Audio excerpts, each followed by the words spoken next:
यदि आप भी एप्पल वेयर का बाग लगाना चाहते हैं और पूरी जानकारी चाहते हैं कि किस प्रकार से बाग लगाएं और क्या क्या चीज़ें ध्यान में रखें, तो हम वीडियो में पूरा बताने वाले हैं, तो वीडियो के अंत तक बने रहिएगा। देखिए, जो एप्पल वेयर का बाग लगाएंगे आप, उसके लिए आपको पहले मिट्टी तथा खेत की तैयारी अच्छे से कर लेनी होगी।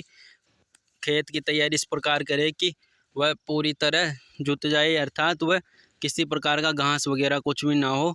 और जो आप ये एप्पल वेयर का बाग लगाएंगे, वह उसकी दूरी रहेगी जो पौधे से पौधे की, वो 10 फीट देख पाएंगे। जो हमारा ये एप्पल वेयर का बाग है, इसमें देख पाएंगे ये 10 फीट से 10 फीट की दूरी पर है, अर्थात 10 फीट इधर से दूरी पर है और 10 फुट ही इधर से है, अर्थात चौड़ाई और लंबाई में 10 फीट की दूरी पौधे से पौधे की रहेगी। यदि आप 10 से फीट या 12 फीट भी रखते हैं तो इससे कोई दिक्कत या कोई परेशानी नहीं होगी।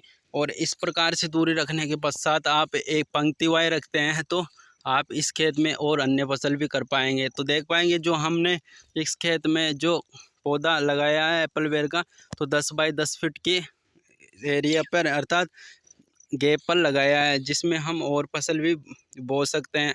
क्योंकि अभी ये एप्पल वेयर का बाग बड़ा हो गया है, इसकी हर हाल कटिंग होती है और एकदम ये खेत प्लेन हो जाता है। तो फिलहाल तो ये बड़े पौधे हो गए हैं, तो अभी हम इस पर कुछ और फसल नहीं बोए। और देख पाएंगे इस अभी तो इसमें घास हो रही है और घास बिल्कुल बहुत ही ज़्यादा हो रही है। और यहाँ पर कुछ घास थी तो हमने काट भी दी। तो हम बताने वाले हैं, तो पूरी जानकारी देने वाले हैं, तो वीडियो को देखिए पूरा।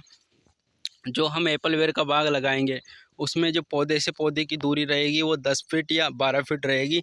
और हम आपको यह भी बता दें कि जो अगर आप 1 बीघे में लगाते हो तो 10 से बाई 10 फीट पे बोते हो, लगाते हो पेड़ को, तो इसमें लगभग 270 पौधे लगेंगे।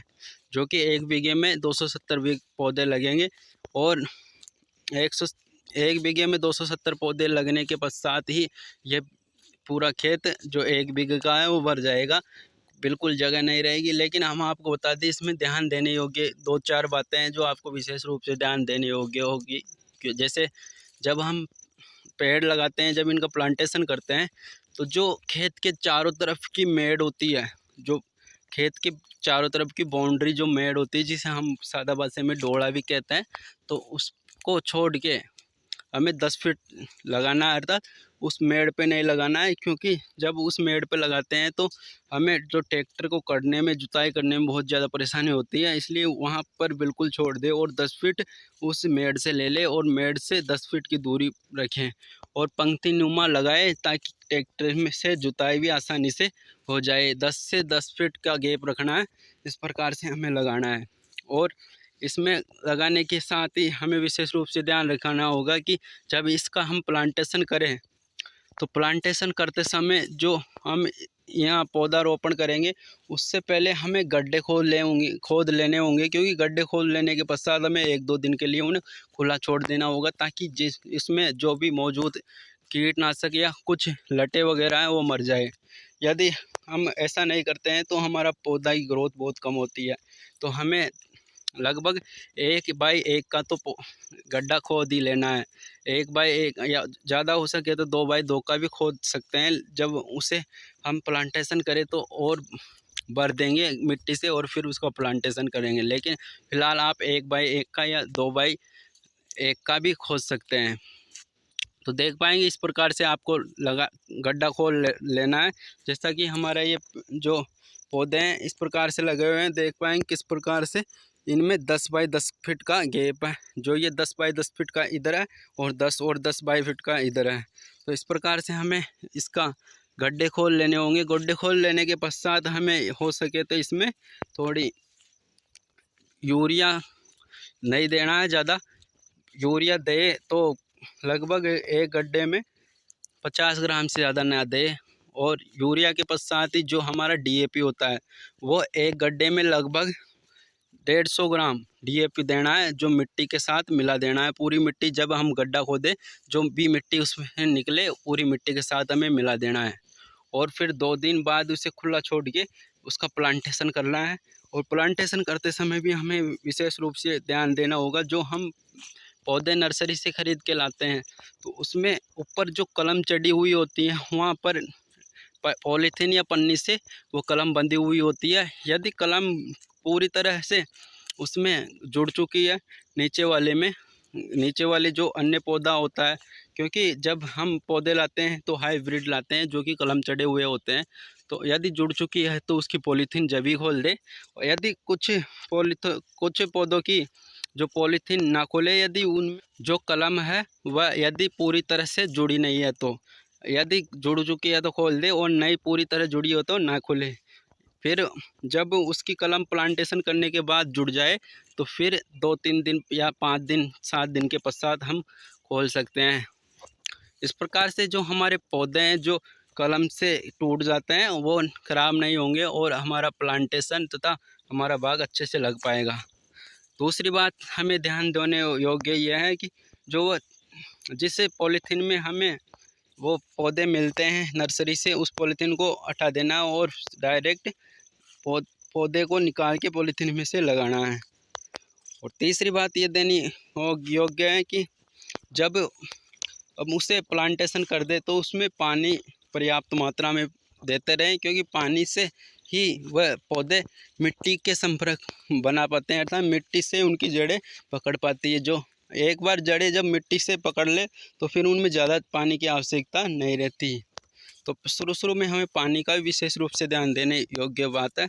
और यदि हम तुम्हारी ज़मीन या किसी जगह लट या कीटनाशक जो ज़मीन के अंदर होते हैं वो होते हैं, तो उसके लिए अन्य रूप से जो भी कीटनाशक है, जैसे लट को मारने के लिए जिंक वगैरह कुछ भी आती है, वे भी अवश्य दे, क्योंकि मिट्टी के साथ उसे भी मिला दे। जब हम खड्डा खोलते हैं और मिट्टी करती है उसके साथ ही मिला दे, ताकि जो वह कीट या लट वगैरह है जो मर जाए।